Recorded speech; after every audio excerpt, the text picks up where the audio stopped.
Paul George last week on All the Smoke said that he had his best season in OKC because of that, because Westbrook brought it every single night. And when I step on this court, I might not beat you, but I'm going to be the hardest playing motherfucker on this court every night, regardless if you like me or not. Every night. I'm telling you. And that's what I love about him. Honestly, it's the reason why I had the best season of my career playing with him. Because I can play with somebody that, I don't care, like people say, oh, he can't do it, he can't do that. I can play with a motherfucker that's going to leave it on the floor every night. It pushes me. It challenges me to play hard every night. I love that about him. He didn't care what people said. He never got tired. Like, his energy level was crazy. I used to just be admired by it. Like, literally be in the game, like, wow, this, like, he did this. Like, he could do that. Like, I used to just admire that shit. So, you know, I'm a forever be in Russ' corner. Russ is, man, brother for life, man. It seems like it's what you needed, though. Coming out of an injury, coming out of Indiana, it seems like you needed that motherfucker that was going to be a battery not only for you but for the team. And You said, it was your energy, like his effort, his work ethic. Like, he showed me a different part that, you know, I looked at it and I was like, oh, okay, there's room for improvement for me. Do you feel like he can elevate your game and sort of challenge you in a similar way? 100%. You know, that's what I love the most. I love when, you know, I'm a constructive criticism guy. I can take it. You know, I want guys to, you know, get on my head, tell me to play better, you know, tell me to let's go, like, you know, light a fire, light a fuel up under me. Like, I like that, you know. So, you know, I definitely think he'll propel me, you know, to a new level that I haven't tapped into yet. Oh, it's been great. It's been a new energy. You know, Russ brings a definite focus and a persona about himself that, you know, resonates with the rest of the team, you know, in a good manner. You know, it's you have no choice but to feed off of his energy. And, you know, it's been nothing but positive vibes. And like I said before, the energy's been through the roof. You know, coach probably has to stop us sometimes because we're probably going too hard. So it's been great. You know, it's still an adjustment on everybody's behalf, but, you know, so far so good for sure. He's a great passer. He can pass the hell out of the ball. Like, he can pass the ball and his pace is crazy. It's crazy because I don't want to just compare him and John, but he's very fast with the ball. Like, he pushes the pace. He gets up. He loves to get up and down the floor, and he's looking for his shooters. That's what he's doing, and I think it's definitely cool to see that. You know, I feel like there's always a false narrative on Russ, you know, but he's looking for guys. He's trying to get guys the ball. He's coaching. You know, he's a true player coach, and you know, I'm definitely happy and excited we have him.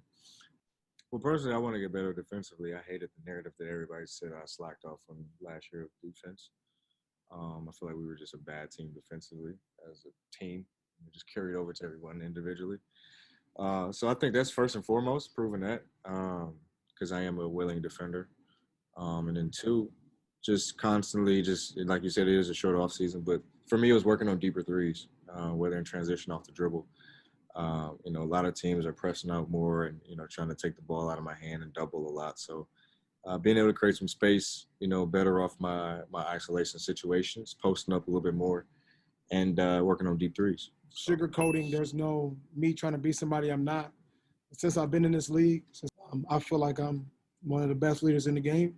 And leadership is not by what you say and all the shit that people see and all that, but it's actually what you do and how you impact and better your teammates as men, as people, as they kind of grow in their relationship outside of basketball. I understand how it is to be able to connect with somebody that you've never met before.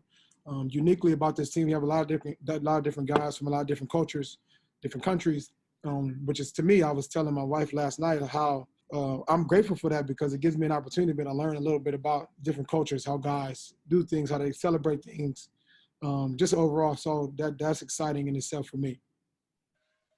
The only person I would say from that team is Nick Collison. Nick Collison taught me so much.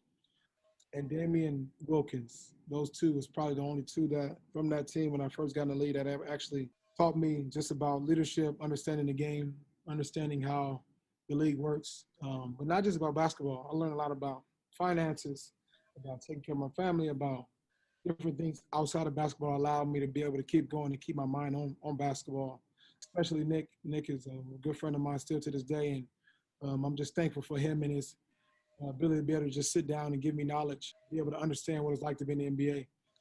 like to create some consistency for yourself, and being able to come back better each and every year is something that I constantly keep in my head, because I was able to be taught that, internally from that Oklahoma City team in my first year. The team leader, but you also are coming in as a guy who, is very active in the NBA Players Association. So you're also a leader amongst like all the feel coming out of the bubble as far as the social justice reform, the arenas and kind of the impact that you all did have getting people out the vote. And where do you think the next step is for that? Well, which question you want? I heard that in one, so Could you hear that? I don't know what you asked.